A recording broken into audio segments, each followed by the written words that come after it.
Hey YouTube, Joelboy here. So today I have a really awesome theory again about Vivi. The last post was more of a discussion. This is going to be much more like a theory. And I know that I just talked about Vivi, but I think that it's probably best to talk about her again while it's fresh on our minds. I'm honestly unsure that we will be talking about Vivi again for a very long time. And so a special shout out to Computer Control. He's a subscriber of mine who's really active in my comment section, and this is now the second time I believe that I've singled him out as saying something that is really awesome and relevant to one of my videos. So credit goes to him pretty much for this entire theory, so give him love for this theory. Without further ado, let's get right into it. So before I officially begin, I do want to say that this theory goes along the path that Vivi will be a future Nakama. And I know that that'll immediately turn off a large portion of people because a lot of people have really strong feelings about Vivi, either positive or negative. And there's a lot of people that just don't like Vivi and absolutely do not think that she will join the crew. And as a preliminary point to this video, I will say that of all the points that we have that suggest that Vivi won't become a future Nakama, every single one of them can, for the most part, be explained away if Oda desires it. Whether you're questioning whether Vivi would join because of her strength, her status as a princess, her role on the crew, or her dream and reason for traveling with the Straw Hats, none of these evidences are absolute, and therefore, at the very least, I believe that you should keep an open mind about the possibility that Vivi could join at some point in the future, even if you don't think that it's going to happen. But I've said in the past that Alabasta is potentially in danger. And they're in danger at the very least because they contain, they're protecting a poneglyph. A lot of people think that Alabasta was part of the 20 Kings and they weren't really trying to protect the poneglyph, but I truly believe that they were trying to protect it. And even though Nico Robin is skeptical of that notion, there's really no reason for Cobra to lie here. That their family has for generations protected the poneglyph, much similar to all the other countries around the world whose duty is to protect the poneglyph that is located in their country. And so with this being said, I don't think that the world government knows that Alabasta has a poneglyph. And this was also kind of hinted at within the Alabasta arc as well, where they mentioned that this was a state secret. State secret referring to the state of Alabasta, so this was Alabasta's secret, rather than the world nobles or the world government's secret.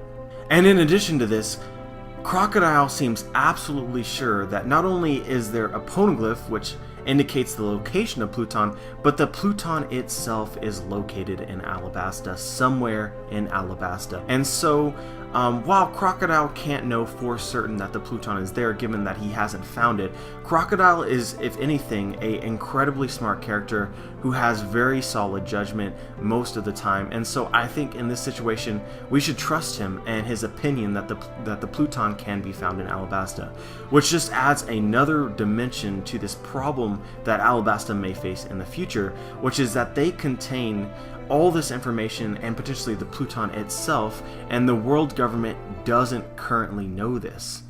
But it's possible that they learn this in the future. I've touched on this in a previous theory that I'll link below, but I have a theory that I'm really strongly confident in, honestly, one of my favorite theories that I've made. And in that theory, I discussed that the Sunny will become Pluton, and that the world government or somebody else will come to possess the original Pluton.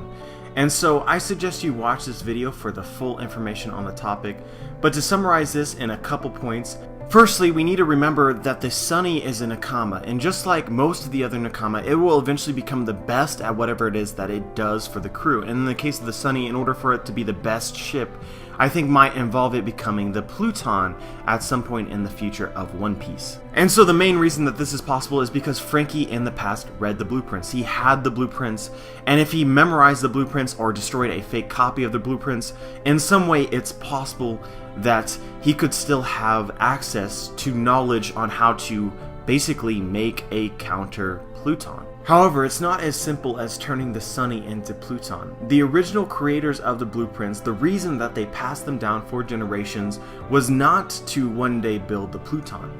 It was to one day build the Pluton in the case that the original Pluton falls into the wrong hands. If the original Pluton fell into the wrong hands, in order to save the world, the blueprints were meant to recreate a second Pluton that would counteract the first one and save the world.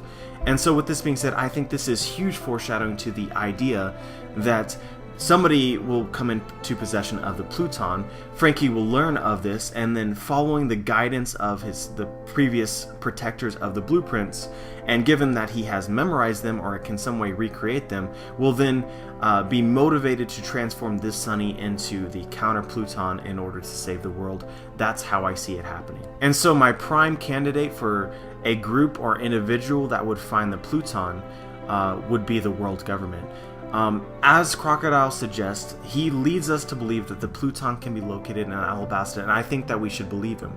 We also have a backstory with Gadatsu, one of the priests from Sky Island. He fell down, he started digging underneath this island. He dug so deep it actually ended up on the other side in Alabasta. Basically, he was digging underneath Alabasta. And it would be really awesome if he somehow stumbled on the Pluton. And if he somehow stumbled on the Pluton and he didn't really know what he had, I think it would be pretty easy for the world government to find out that somebody had found a ship underneath Alabasta that was incredibly awesome in some way, and then seize control of it. And so if the world government finds the Pluton or knows that the Pluton was found in the sands of Alabasta, that would pose a huge threat to the country of Alabasta, the likes of which that they have never encountered before. And honestly, that would be just a monumental event which would require Vivi to do something. And so, as I stated earlier in this video, one of the major reasons that Vivi can't become a Nakama, or one of the major arguments against it, is that she's a princess and she has obligations as a princess for her country. But what Computer Control said, and I actually find this incredibly fascinating, and the reason that I made this post, was that she has such huge ties with Alabasta, so much so that it seems unlikely that she would ever willingly break ties with them to pursue her own dreams and ambitions, because it's pretty clear that she wants to sail with the Straw Hats, but she literally can't because of her duties. But what if she was forced to abdicate the throne? What if she was forced, similar to Frankie, to become a pirate because she was no longer allowed to be in the country that she resides from? This has already been foreshadowed at the end of the Alabasta arc, but Vivi's ties with the Straw Hats must remain a secret. Otherwise, if the Marines and if the world government found out that Vivi was friends with the Straw Hats and helped them out at any point in time, that would throw her into serious danger. And so if the world government were to find that out, it's really possible that Vivi wouldn't be allowed to be a princess anymore, that she would be arrested because of that. And so if a situation like that were to arise, Vivi might be forced, if she's in close proximity to the Straw Hats, if she's met up with the Straw Hats or the Straw Hats are nearby, that rather than go to prison, she would prefer to sail with the Straw Hats and then continue forward in her journey in the hopes that one day she could save her country from the world government's oppression. I hope you guys realize just how amazing and epic that thought is, because I honestly think that makes a ton of sense. And if only to further the suspicions against the royalty of Alabasta, Cobra and Vivi, Cobra plans on going to the Reverie, and he plans on bringing up the history. And what exactly the previous kings of Alabasta, quote unquote, did to the world. What exactly is Cobra going to say at the Reverie? Is he going to say something that's going to hurt Alabasta, to throw some suspicion on Alabasta? I think that's something that should definitely be considered.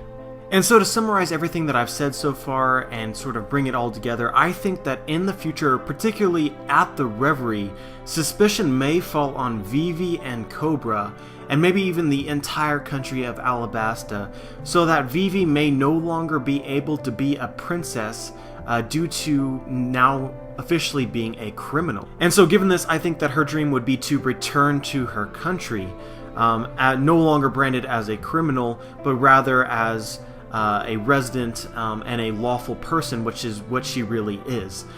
Given that she didn't really do anything that is worthy of being branded as a criminal. In fact, the Straw Hats themselves, all they did was save a country and still were branded as criminals through their actions with Alabasta and previously and afterwards. And so just the association of someone with a pirate group should not make them criminals. And the same would apply to an association between a country and the true history. Just because a country is protecting history should not make that entire country basically worthy of complete annihilation. This is one of the major flaws in the world government. If this happens to Vivi, then Vivi will be certain that the world government at the very least needs to change, and her dreams would revolve around changing the world for the better like they currently are, but more on a more grand scale. And so as a side note to this post, I'm going to add another interesting topic as well, which is just the Reverie itself. I was thinking about making this its own video, but maybe it's not enough. But we know that there are several countries which are indebted to the Straw Hats. Drum Kingdom, Dressrosa Kingdom, Alabasta Kingdom, Fishman Island, and Ryugu Kingdom. All these kingdoms which are able to attend the Reverie are also huge friends of the Straw Hats. And the Straw Hats' voyage and all their actions will sure to make them a hot topic during the Reverie, in my opinion. There will be talk about them, and I think it'll be interesting to find out what these countries have to say about the Straw Hats, and if they will defend the Straw Hats in front of all the other countries of the world government, the world noble, and the Marines at the same time.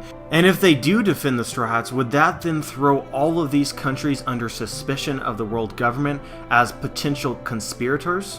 And I think this also ties well with the huge topic that is actually already causing divisions within the Marines itself, which is the existence of the Shishibukai. The Shishibukai throughout the story have played villainous roles both against the world government and the Straw Hat Pirates and the countries within the world government. And so even Fujitora and Smoker want to abolish the Shishibukai system. I think some of the countries, including Alabasta and Dressrosa, are also going to be strong proponents of the idea of abolishing the Shishibukai system. And so this will definitely be a topic of the Reverie, and perhaps a topic that doesn't fully get addressed by the Celestial Dragons. It's possible that while many of the entities within the world government want this to happen, it may not happen. Could this potentially lead to a division within the world government, specifically these countries, and perhaps they may begin to start questioning their role in being part of the world government? Would they then start to understand the necessity for the world government to change and or the world government to be overthrown? But yeah, guys, that's all I wanted to talk about in this video. If Vivi were to be a future Nakama candidate in the future, my personal preference for the situation that would lead to that would be her branded as a criminal by the world government, so that she can actually no longer be the princess and be the protectorate of Alabasta Kingdom, that it will force her to leave her country, and if she's forced to do so, then joining the Straw Hats would just make a ton of sense. And then also, there's just a lot of different possibilities for how Vivi and perhaps Cobra and the royalty of Alabasta could come under the suspicion of the world government so that they could be branded criminals. Whether that's their association with Straw Hat Luffy, the presence of the poneglyph on their island, or a potential reveal of too much information at the Reverie, or just in general a differing ideals between them and many of the other world government nations. So yeah, guys, let me know what you think. Let me know if you have information that supports this idea or contradicts it, or just something else related to this topic you want to discuss. Like the video if you like the video. I'd appreciate it if you subscribed to be notified for my future videos if you like what I'm doing. And as always, dudes, have a wonderful day.